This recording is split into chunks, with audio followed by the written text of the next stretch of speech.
Welcome to this deep analysis of one of the darkest and most disturbing stories in American history. Tell us where you're watching from. I ask that you subscribe to the channel. It helps us continue bringing stories in this format. Well, here it is. The basement archive of the Massachusetts Historical Preservation Society smells of aged paper and chemical preservatives, a scent that has become familiar to Dr. Sarah Chen after 15 years of restoration work. On this particular November morning, cold rain hammers against the narrow windows near the ceiling, creating a rhythmic backdrop to her meticulous labor. She sits at her specialized workstation, surrounded by magnification equipment, chemical baths, and digital scanning devices that cost more than most people earn in a year. The photograph before her arrived 3 weeks ago in a deteriorating cardboard box, donated by the estate of Margaret Hannon, the last surviving descendant of a once prominent Boston mercantile family. Sarah's hands, steady despite her 43 years and the early arthritis beginning to settle into her joints, guide the delicate daguerreotype under the high-resolution scanner. The image shows 5 people arranged in the formal style typical of 1862 photography: a stern patriarch with mutton chop whiskers, his wife in dark silk with a cameo brooch, 3 children ranging from perhaps 6 to 14 years old, all frozen in that peculiar stillness required by the long exposure times of Civil War-era cameras. The Hannon family appears prosperous, their clothing speaking of wealth accumulated through shipping and textile interests. The father sits in a carved mahogany chair that Sarah recognizes from other period photographs as an expensive piece meant to signal status. His hand rests on a leather-bound Bible, another common prop meant to convey moral authority and religious devotion. The mother stands beside him, one hand on his shoulder in a gesture of wifely support, the other resting on the shoulder of the youngest child, a girl in a white dress with elaborate lace trim. The 2 older boys stand to the side, their faces already showing the stern determination that would be expected of future businessmen. But it's not the family that catches Sarah's attention as the digital enhancement software begins its work. In the background, barely visible in the original print, a figure emerges with startling clarity under modern technology. A black boy, perhaps 12 or 13 years old, stands in the shadows of what appears to be a doorway. His face, now visible in detail that the original photographers never intended, shows an expression that makes Sarah's breath catch in her throat. Pure, undiluted terror that transcends the century and a half between the moment the shutter opened and this cold November morning. His eyes are wide, the whites visible even in the sepia tones of the aged photograph, and his mouth is slightly open as if caught mid-gasp. His hands, she notices as she increases the magnification, are positioned strangely, as though bound or restrained just out of frame. The left hand appears to be reaching forward, fingers splayed in what could be a gesture of supplication or an aborted attempt to call for help. Sarah leans back in her chair, feeling the familiar ache in her lower back from hours of hunched concentration. She's seen thousands of historical photographs, documented countless moments from America's complicated past, but something about this image disturbs her in a way she cannot immediately articulate. The juxtaposition of the Hannon family's studied composure and the boy's obvious distress creates a narrative tension that demands investigation. The family looks directly at the camera with the confidence of people who own their place in the world, while the boy in the background seems to shrink from view, as if trying to make himself invisible even as the camera captures his presence.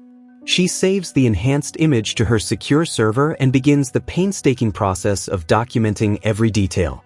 The boy's clothing, what little is visible, appears to be rough homespun fabric, dramatically different from the fine materials worn by the family. There's something on his neck, a mark or perhaps a collar, though the resolution isn't quite sufficient to determine which. His hair is cropped close to his scalp, a stark contrast to the elaborate hairstyles of the Hannon children. One of his shoulders appears slightly higher than the other, suggesting either a physical deformity or an injury that never properly healed. Sarah cross-references the donation documents, finding only sparse information. The photograph was taken at the Hannon family estate in Cambridge, Massachusetts, by Jonathan Whitfield, a photographer whose work she's encountered before in other collections. The date is confirmed by Margaret Hannon handwritten note, July 1862, just weeks after the Battle of Malvern Hill. The note, written in the shaky cursive of extreme old age, says simply, "Family Portrait, Cambridge House, Summer of War." By the time Sarah locks the archive that evening, she's made a decision that will consume the next several months of her life. This photograph deserves more than routine processing and storage. The boy in the background deserves to have his story told. She walks home through the November rain, her umbrella doing little to keep the wind-driven droplets from soaking her jacket. The streets of Cambridge glow with the lights of restaurants and shops, students from nearby Harvard hurrying between classes with earbuds in and faces bent towards smartphones. Sarah thinks about the distance between this comfortable present and the moment captured in the photograph, about how easy it would be to catalog and store the image without asking the uncomfortable questions it raises. But she knows she won't do that. She can't. That terrified face has already lodged itself in her conscience, demanding acknowledgement, demanding witness. The Cambridge Public Library's genealogy section occupies the entire third floor of the historic building on Broadway, its tall windows offering views of bare November trees and the steady stream of Harvard students hurrying between classes. Sarah arrives on Saturday morning with her laptop, notebooks, and a determination that her colleague Marcus identifies immediately when she claims the corner research table. Marcus Washington, the library's chief genealogist, is a 60-year-old man whose family has lived in Cambridge for 5 generations and whose knowledge of local history runs deeper than any database. When Sarah shows him the enhanced photograph, his reaction is immediate and visceral. His jaw tightens, and something that looks like old anger flashes in his dark eyes before he schools his expression back to professional neutrality. He's seen images like this before, he tells Sarah, photographs where the comfortable lies of history crack open to reveal the violence beneath. He asks to see the original documentation, and Sarah watches as his fingers trace the edges of the donation forms with a gentleness that contradicts his imposing frame. Marcus explains what Sarah has already begun to suspect. Massachusetts abolished slavery in 1783, making it one of the first states to do so, but this didn't mean black people in Boston lived as equals in 1862. The Fugitive Slave Act of 1850, still in effect when this photograph was taken, meant that escaped slaves could be captured and returned to Southern owners even in free states. Some wealthy Northern families, particularly those with business interests in the South, harbored complicated relationships with the institution they publicly opposed.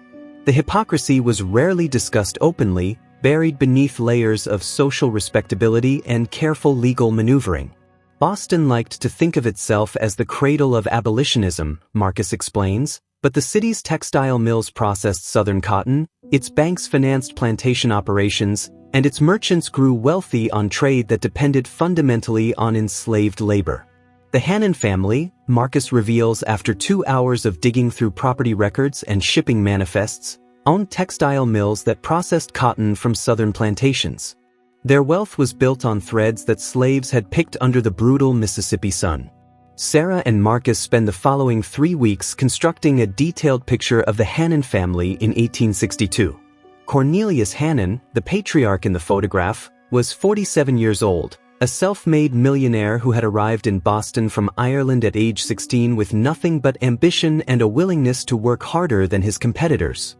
His rise had been meteoric. From dock worker to warehouse manager to owner of his own textile operation in less than 20 years. He married well, choosing Eleanor Winthrop, daughter of a family whose lineage traced back to the Puritan founders of Massachusetts Bay Colony.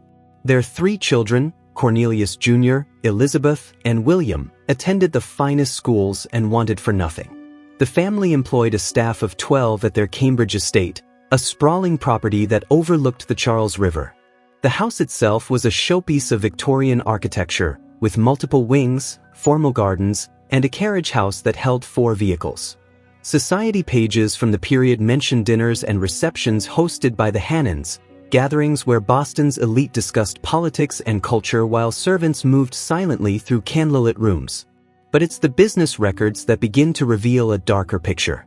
Cornelius Hannon made frequent trips to South Carolina and Georgia, ostensibly to negotiate cotton contracts, but the timing of these trips corresponds with something else.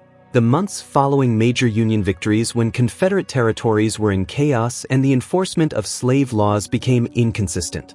Sarah discovers a letter in the Massachusetts Historical Society's collections, written by Cornelius to a business associate, dated May 1862. The language is carefully coded, discussing special cargo and private arrangements that circumvent normal shipping channels. Marcus, reading over her shoulder, points out the significance. This is the language slave traders used when discussing human trafficking. They find more letters, piecing together a pattern of business dealings that existed in the murky space between legal commerce and criminal enterprise. Another letter, this one from a Georgia planter named Hiram Crawford, discusses the delivery of merchandise to Boston via a circuitous route through Philadelphia. The price mentioned, $500, is far too high for any ordinary commodity but consistent with the going rate for enslaved teenagers in the early war years.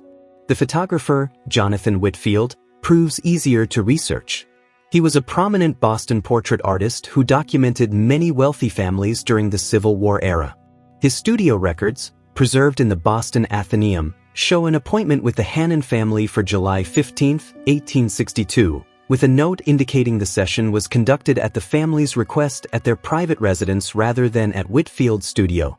This was unusual but not unprecedented for families of significant wealth. What troubles Sarah more are the details she finds about what was happening in Cambridge during the summer of 1862. Newspaper archives reveal a series of incidents, reports of disturbances in wealthy households, a suspicious fire at a property neighboring the Hannon estate, and a brief mention in the Cambridge Chronicle of a vagrant youth who was reported to authorities but never located. The dates cluster around mid-July, the same time the photograph was taken. Sarah begins to feel she's pursuing a ghost through fragmentary records and coded language, chasing a boy whose name she doesn't know, whose fate remains unclear, but whose terrified face haunts her dreams. She shows the enhanced photograph to Dr. Robert Thornton, a historian at Boston University who specializes in the Underground Railroad and fugitive slave networks in Massachusetts. Robert is a meticulous researcher with thick glasses and a habit of speaking slowly, choosing each word with academic precision. His response to the photograph is immediate. This is not the face of a servant or hired help, and certainly not a family member. This is someone who fears for their life. Robert introduces Sarah to the concept of shadow slavery that existed in the North during the Civil War period. While slavery was illegal, some wealthy families with Southern connections held black individuals in conditions that amounted to involuntary servitude, using threats, coercion, and the fear of being turned over to slave catchers under the Fugitive Slave Act. These arrangements were kept hidden, documented in private letters and coded business transactions, invisible to neighbors and local authorities who might disapprove. The practice was rare but real, a dirty secret whispered about in abolitionist circles but difficult to prove. Robert pulls out maps of Cambridge from the 1860s, showing Sarah the Hannon estate's location relative to known safe houses on the Underground Railroad. The proximity is striking. Less than 2 miles separated the Hannon property from a Quaker meeting house that abolitionists used as a way station for escaped slaves heading north to Canada. It would have been possible, Robert explains, for someone in the abolitionist network to receive word about the boy and organize a rescue operation relatively quickly once they knew he was there. Sarah returns to the photograph again and again, studying every pixel of the boy's face, looking for clues in his clothing, his posture, the shadows surrounding him. She notices something she missed before. The doorway he stands in appears to lead downward, suggesting a basement or cellar entrance. The angle of the light hitting his face is wrong for natural daylight, indicating he's positioned below the level of the main floor where the family sits. He's literally beneath them, hidden in the darkness while they display their prosperity for the camera. The more Sarah learns about the Hannon family's business operations, the clearer the picture becomes. Cornelius Hannon was engaged in a form of human trafficking that exploited the chaos of wartime to acquire enslaved people in Confederate territory and transport them north, where they could be held temporarily and then sold back into slavery once prices stabilized. It was a calculated business strategy that treated human beings as commodities to be bought and sold for profit. The boy in the photograph was one of these commodities, though how he came to be in the Cambridge house and what the Hannons planned to do with him remains unclear from the documentary evidence alone. Winter settles over Cambridge with a vengeance, bringing ice storms that coat the trees in crystal and make the walk from Sarah's apartment to the library treacherous. She persists, driven by an obsession that her partner Emily gently questions over breakfast one Saturday morning. Emily, a defense attorney with sharp instincts about Sarah's emotional states, points out that Sarah has always been drawn to the forgotten, the overlooked, the people history tried to erase. This photograph has become personal in a way that transcends professional interest. Sarah knows Emily is right, but she cannot stop. The boy in the photograph has become real to her, not just a historical curiosity but a human being who suffered, who was afraid, who deserves to be remembered. She expands her research, reaching out to archives across New England, requesting any documents related to the Hannon family or their business interests. The responses trickle in slowly, shipping manifests from the Port of Boston, tax records from Cambridge, church registries from the Episcopal congregation the Hannons attended. Each document adds another layer to the picture, but the boy remains absent from official records, a ghost existing only in the accidental documentation of a photograph meant to showcase something entirely different. Then Marcus calls with a breakthrough. He's found a diary kept by a woman named Prudence Alcott, a teacher at a school for free black children in Boston during the 1860s. The diary, held in private hands until recently donated to the Boston Athenaeum, contains an entry from August 1862 that makes Sarah's hands shake as she reads the transcribed text. Prudence writes of hearing from a trusted friend about a boy, age 13, who appeared at a safe house on the Underground Railroad route through Concord in late July. The boy was in a state of complete terror, barely verbal, with marks on his wrists and ankles consistent with restraints. He claimed to have escaped from a house in Cambridge where he was being held by a family involved in Southern trade. The boy, Prudence writes, had been purchased in South Carolina during a business trip and brought north under false papers claiming he was a personal servant, a maneuver that technically violated Massachusetts law but was difficult to prosecute without the boy's cooperation, which his captors ensured through threats and violence. The boy told his rescuers that the family planned to sell him back to a plantation owner in Georgia once certain business arrangements were finalized, a transaction that would have netted them significant profit. He spoke of being kept in a locked cellar room, fed minimally, and threatened with torture if he made any noise that might alert neighbors or visitors to his presence. Sarah reads and rereads this entry, feeling the weight of historical horror settle into her bones. The diary doesn't provide the boy's name, and Prudence's records end abruptly in 1863 when she herself died of scarlet fever. But the timeline matches perfectly. Late July, Cambridge, a family involved in Southern trade. Sarah shows the diary entry to Robert Thornton, who confirms her interpretation. This was almost certainly the boy in the photograph. The question becomes what happened during that photography session. Did the boy see the photographer's arrival as a chance for escape? Was his terrified expression a silent plea for help that Jonathan Whitfield either didn't see or chose to ignore? Sarah decides to investigate Whitfield himself more thoroughly. She discovers he was a Quaker, a member of a religious community known for their abolitionist sympathies. His studio in Boston was located in a neighborhood with strong anti-slavery sentiment. Would such a man have ignored evidence of captivity? She finds her answer in an unexpected place: the records of the Massachusetts Anti-Slavery Society. Jonathan Whitfield's name appears on a list of contributors and supporters, though he was never a prominent activist. But in September 1862, he gave testimony to the Society's legal committee about witnessing disturbing conditions during a portrait session at a Cambridge residence. The record is frustratingly vague, mentioning only that his concerns were noted and that the committee planned to investigate, but no follow-up documentation exists. Sarah pieces together a narrative. Whitfield arrived at the Hannon estate on July 15th to photograph the family. During the session, he saw or heard something that disturbed him, possibly catching a glimpse of the boy in conditions that raised suspicions. The photograph he took captured the boy's presence accidentally, the long exposure time and the positioning of his equipment recording what the Hannons might not have realized was visible. After leaving, Whitfield reported his concerns to the Anti-Slavery Society, setting in motion events that led to the boy's escape 2 weeks later. But this is where the trail goes cold. Sarah cannot find any record of what happened to the boy after he reached the safe house in Concord. Underground Railroad records were intentionally incomplete, protecting both the escaped slaves and those who helped them. The boy could have been sent to Canada, where he would have been beyond the reach of slave catchers. He could have been placed with a free black family in a distant city. He could have been recaptured and returned to bondage. The uncertainty gnaws at Sarah through the long winter months. She submits a proposal to present her findings at the American Historical Association's annual conference, framing the photograph as a case study in the hidden realities of Northern complicity in slavery. The proposal is accepted, and she begins preparing her presentation, but she feels the incompleteness of the story like a missing tooth her tongue keeps probing.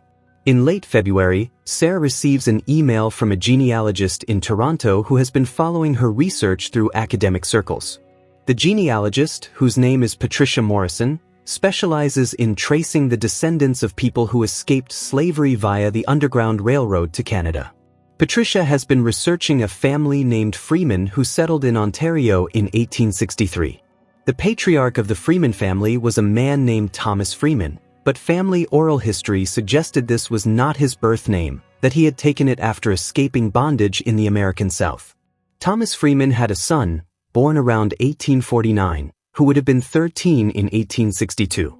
Patricia has been unable to trace this son's origins definitively, but family stories speak of a harrowing escape from a northern city, unusual because most Underground Railroad narratives involve escape from southern plantations. The family oral history describes the escape as particularly dangerous because it involved rescuing the boy from a wealthy household where he was being held against his will, a scenario that required careful planning and the cooperation of multiple abolitionists. Sarah's heart races as she reads the email. Patricia attaches photographs of the Freeman family taken in Canada in the 1870s and 80s. The son, now a grown man, appears in several images. Sarah enlarges the photographs on her computer screen, comparing facial features, the shape of the eyes, the set of the jaw. Photographic comparison across decades is imprecise, especially given the changes that occur between adolescence and adulthood, but there are similarities that cannot be dismissed. The grown man in the Canadian photographs has the same distinctive bone structure visible in the terrified boy from the Hannon family portrait. The same slight asymmetry in his shoulders is apparent, suggesting that whatever injury or deformity caused it persisted into adulthood. Sarah contacts Patricia immediately, and they spend hours on the phone comparing notes and sharing documentation. Patricia explains that the Freeman family has maintained detailed oral histories, passed down through generations, about their ancestors' escape from slavery. While many details have been lost or transformed over time, certain core elements remain consistent. The boy was held in a northern city, escaped with the help of abolitionists, and made his way to Canada where he took a new name symbolizing his freedom. The family has preserved a few artifacts from that time, including a crudely drawn map showing the route from Massachusetts to Ontario, and a piece of fabric the boy tore from his clothing as a reminder of where he came from. Spring comes to Massachusetts with an explosion of cherry blossoms along the Charles River, and Sarah stands at the podium of the conference center in Philadelphia, presenting her research to 300 historians gathered for the American Historical Association's annual meeting. The Hannon family photograph, now enhanced and annotated, fills the screen behind her. She walks her audience through the investigation, the documentary evidence, the connection to Prudence Alcott's diary and Jonathan Whitfield's testimony to the Anti-Slavery Society. She presents the possible Canadian connection, careful to note that absolute proof remains elusive, but the circumstantial evidence forms a compelling narrative. When she finishes, the room erupts with questions. Some historians challenge her interpretation, arguing that she's reading too much into fragmentary evidence. Others praise the work as exactly the kind of scholarship needed to illuminate the forgotten corners of American history. A woman in the third row, African American, perhaps in her 60s, raises her hand and asks the question Sarah has been dreading. What gives her, a Chinese American woman with no personal connection to slavery's legacy, the right to tell this story? Sarah takes a breath before answering honestly. She explains that she cannot claim to fully understand the weight of this history, that her ancestors faced their own oppression when they came to America in the late 19th century, but that this is not equivalent to the generational trauma of slavery. She researched this story not to claim ownership of it, but because the boy's face in that photograph demanded witness, demanded that someone see his terror and refused to let it be forgotten. She sees this work as a responsibility that comes with her training and position, a responsibility to use her skills to recover voices that history tried to silence, while remaining aware that recovery is not the same as fully understanding or experiencing that history. The woman in the third row nods slowly, and Sarah sees something like approval in her expression, though she knows she'll continue to wrestle with these questions of whose stories can be told by whom and how. After the presentation, several people approach with new information. A historian from South Carolina has records of a plantation owner named Hiram Crawford who dealt with the Hannon textile business and who reported the loss of a teenage slave in early 1862, around the time Cornelius Hannon visited Georgia. A genealogist from Boston has found a brief notation in Cambridge police records from July 1862 about a complaint filed by Cornelius Hannon regarding a runaway servant, though no follow-up action was recorded. Each piece confirms Sarah's reconstruction of events. The boy was held illegally in the Hannon household, likely intended for resale to Southern buyers. His escape, possibly facilitated by Jonathan Whitfield's alert to anti-slavery activists, saved him from being returned to plantation slavery. The story gains national attention when Sarah publishes her findings in the Journal of American History. Journalists contact her for interviews, and the photograph appears in newspapers and websites across the country. The Massachusetts Historical Preservation Society receives dozens of inquiries about the image, and Sarah finds herself thrust into a public conversation about hidden histories and the need to interrogate seemingly innocent historical artifacts for the violence they contain. Patricia Morrison contacts Sarah with news from Canada. The Freeman family descendants have been following the coverage, and they want to speak with Sarah. A video call is arranged for a Saturday morning in May, and Sarah finds herself on screen with three people: Patricia, a woman in her 70s named Grace Freeman Johnson, and Grace's daughter Carol. Grace is the great-great-granddaughter of Thomas Freeman, and she's grown up hearing family stories that now seem to connect with Sarah's research. Grace speaks with quiet dignity about the stories passed down in her family. Her great-great-grandfather, the boy who escaped in 1862, was originally from Virginia, sold at age 11 to a South Carolina planter after his mother died trying to protect him from being separated from his siblings. The planter's fortunes declined during the early war years, and he sold several slaves to settle debts, including the boy who would become Thomas Freeman. The boy was purchased by a northern businessman who claimed to need a personal servant, but the reality was far darker. The Northerner's real intention was to hold the boy temporarily and then resell him at profit once Confederate currency stabilized. Grace's voice wavers slightly as she describes what family oral history recorded about those weeks in Cambridge. The boy was kept in a locked cellar room, allowed out only for brief periods under strict supervision. He was told that if he tried to speak to anyone, he would be sold to the cruelest plantation in Mississippi where he would work until he died in the cotton fields. The day the photographer came, the boy was brought upstairs briefly because the household staff was occupied with preparations, and someone, possibly a cook who took pity on him, told him to stay quiet in the back hallway. When he heard voices in the front parlor and realized an outsider was present, he moved toward the light, hoping somehow to signal his distress. He didn't know if the photographer saw him or understood his situation, but 2 weeks later, people came in the night, abolitionists who had been alerted to his presence, and they got him out through a window while the family slept. Sarah listens with tears streaming down her face, understanding that she's hearing the lived reality behind the documentary fragments she's spent months assembling. Grace continues, explaining that the boy was taken first to Concord, then to safe houses in Vermont, and finally across the border to Canada where he took the surname Freeman to mark his new status. He married, raised 6 children, worked as a carpenter, and lived until 1912, dying at the age of 63 surrounded by descendants who knew him as a quiet man who rarely spoke of his years in bondage but who valued freedom with an intensity that shaped his entire family's values. Carol, Grace's daughter, adds that the family kept certain items that Thomas Freeman brought with him from his escape, a small piece of fabric torn from his shirt, which he said he kept as a reminder of where he came from, and a crudely drawn map showing the route from Cambridge to Canada, made by the people who rescued him. They've donated these items to the Buxton National Historic Site and Museum in Ontario, which preserves Underground Railroad history. Sarah asks the question she's been most afraid to voice. Does the family want the photograph? Grace considers this carefully before answering. She says the photograph is painful to look at, seeing her great-great-grandfather in that moment of terror, but she believes it belongs in the public record. It's evidence of what happened, not just to one boy but to many whose suffering was hidden behind the facades of northern respectability.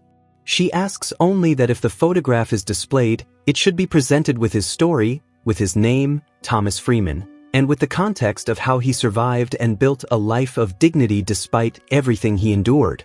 The Massachusetts Historical Preservation Society organizes an exhibition for October, timed to coincide with the anniversary of the photograph's discovery. Sarah curates the display personally, ensuring that Thomas Freeman's story is told completely, from his birth in Virginia through his captivity in Cambridge to his long life in Canada. The Hannon family photograph is displayed alongside the Canadian images of Thomas as an adult, showing visitors the man he became, not just the terrified child he was. Descendants of the Hannon family issue a public statement acknowledging their ancestors' participation in the exploitation of enslaved people and announcing a substantial donation to organizations working to address the ongoing impacts of slavery and racism. The statement is careful and lawyered, but Sarah recognizes it as more than many families offer when confronted with ugly histories. On the night before the exhibition opens, Sarah stands alone in the gallery, looking at the photograph that has consumed her life for the past year. Thomas Freeman's face, frozen in that moment of fear, looks back at her across the gulf of time. She thinks about the photographer, Jonathan Whitfield, who captured this image and then acted on what he witnessed, setting in motion the rescue that saved a life. She thinks about the abolitionists who risked prosecution under the Fugitive Slave Act to spirit Thomas to safety. She thinks about Prudence Alcott, whose careful documentation preserved a crucial piece of the story. She thinks about Thomas himself, who survived and persisted and created a family that thrives generations later. The photograph is no longer just an artifact of historical interest to Sarah. It's a testament to resistance, to the power of bearing witness, to the capacity of human beings to see suffering and respond with compassion despite the risks. It's also a reminder of how much hidden history remains buried in archives, waiting for someone to look closely enough to see what was always there, concealed in the shadows, demanding to be acknowledged. Marcus joins her in the gallery, bringing coffee in paper cups from the shop across the street. They stand together in comfortable silence, two people from different backgrounds united in the work of excavating difficult truths. Marcus tells her about a new collection that's come in, papers from an abolitionist family in Worcester, and Sarah feels the familiar pull of curiosity, the need to dig deeper into the past. But tonight, she simply stands with the photograph, paying quiet respect to Thomas Freeman, who was seen, who was saved, who lived. The exhibition opens to overflow crowds, and Sarah watches people move through the gallery, pausing before the Hannon family photograph, reading the detailed panels that explain what they're seeing. She watches faces change as visitors understand the narrative, as they see beyond the formal Victorian portrait to the human drama playing out in its margins. Several times she sees people cry, and she understands that these tears are not just for Thomas Freeman but for all those whose suffering went unwitnessed, whose names were lost, whose photographs were never taken or preserved. A high school teacher from Roxbury brings her students, using the exhibition as a starting point for discussions about local history and the ways racism shaped the development of Boston and surrounding communities. Sarah overhears one student, a young black girl perhaps 15 years old, say to her friend that she never knew slavery had reached into Massachusetts, that she thought the North was always the good side in the Civil War narrative. The exhibition forces a reckoning with more complicated truths. In December, Sarah receives a package from Canada. Inside is a letter from Grace Freeman Johnson and a small framed photograph of Thomas Freeman as an elderly man, sitting on the porch of his Ontario home, surrounded by grandchildren. His face in this image is peaceful, marked by age and experience but no longer bearing any trace of the terror visible in the Hannon family portrait. Grace's letter explains that the family wanted Sarah to have this image as thanks for her work in uncovering Thomas's story. The letter concludes with words that Sarah tapes to her office wall. "You saw him when others looked away. You gave voice to his silence. Thank you for making sure he is remembered not just as a victim but as a survivor, a man who built a life of meaning despite everything that tried to destroy him."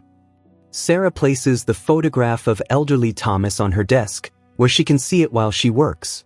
It serves as a reminder of why she does this work, sorting through the fragments of the past, looking for the overlooked and forgotten, refusing to let difficult histories remain buried. The Hannon family photograph, with its accidental documentation of a boy's terror, has become one of the most frequently requested images in the Massachusetts Historical Preservation Society's collection, used in textbooks and documentaries about slavery in the North, about the Underground Railroad, about the complicated relationship between Northern prosperity and Southern bondage. But for Sarah, it will always be primarily about Thomas Freeman, about the moment he was seen and the chain of events that followed, about the difference one act of witness can make. As spring returns to Cambridge, bringing warmth and renewal, Sarah begins a new project, investigating records from Connecticut textile mills with documented ties to Southern cotton. She knows there will be more photographs, more hidden stories, more voices calling out from the margins of history. She's learned that the past is never really past, that its violence echoes forward into the present, that only by confronting these difficult truths can any kind of reconciliation or healing begin. The work is never finished, but it's work worth doing, and Sarah carries forward the lesson Thomas Freeman's photograph taught her, that sometimes the most important stories are the ones we almost miss, visible only to those willing to look closely enough to see what everyone else overlooked, preserved by accident, recovered through persistence, and shared as testimony to the resilience of human dignity in the face of unimaginable cruelty. Emily joins Sarah for dinner one evening in late spring, and they talk about the impact the project has had on Sarah's life and work. Emily notes that Sarah seems different somehow, more settled in her purpose, less apologetic about the intensity of her commitment to this work. Sarah agrees, explaining that the photograph taught her something important about the nature of historical investigation. It's not just about documenting facts and dates, though that matters.